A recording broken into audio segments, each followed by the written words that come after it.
পেরেছিস, আমার মাকে আমার জীবন থেকে কেড়ে নিয়েছিস। তোকে আমি ছাড়বো না শয়তান, তোকে আমি ছাড়বো না শয়তান। কৌশিক নাই রে।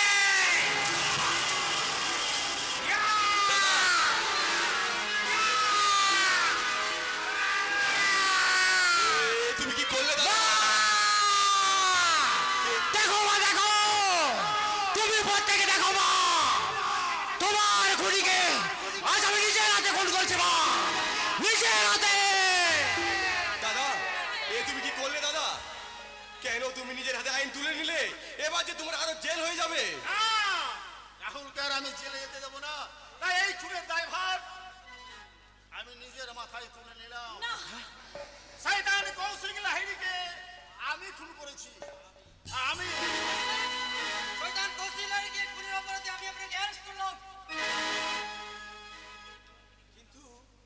কিন্তু এই কলঙ্কিনী কাকনের এখন কি হবে আপনারা বলতে পারেন? আমাকে নিয়ে আর ভাবতে হবে না দাদা, আমার এই কলঙ্কিত জীবনটাকে আমি আত্মহত্যা করে শেষ করে দেবো দাদা।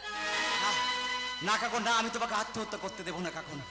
আমি তোমার সমস্ত কলঙ্ককে মুছে দিয়ে আমি আবার আপন করে নেব। ঠিকই বলেছিস রাহুল, আজ আমার সংসার আকাশে সবটুকু কালো মেঘ সরে গেছে।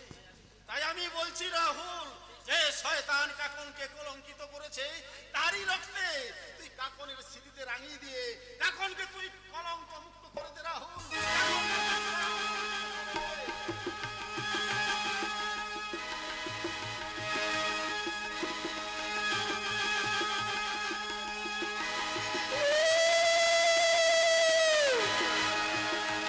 চেনা দুনিয়ায় অচেনা যেন নিজ প্রেম প্রীতি স্নেহ হবে। আপন জন নেই যে আপন, সংসারে আজ কারণে অচেনা দুনিয়ায় অচেনা যেন নিজ প্রেম প্রীতি স্নেহ হবে।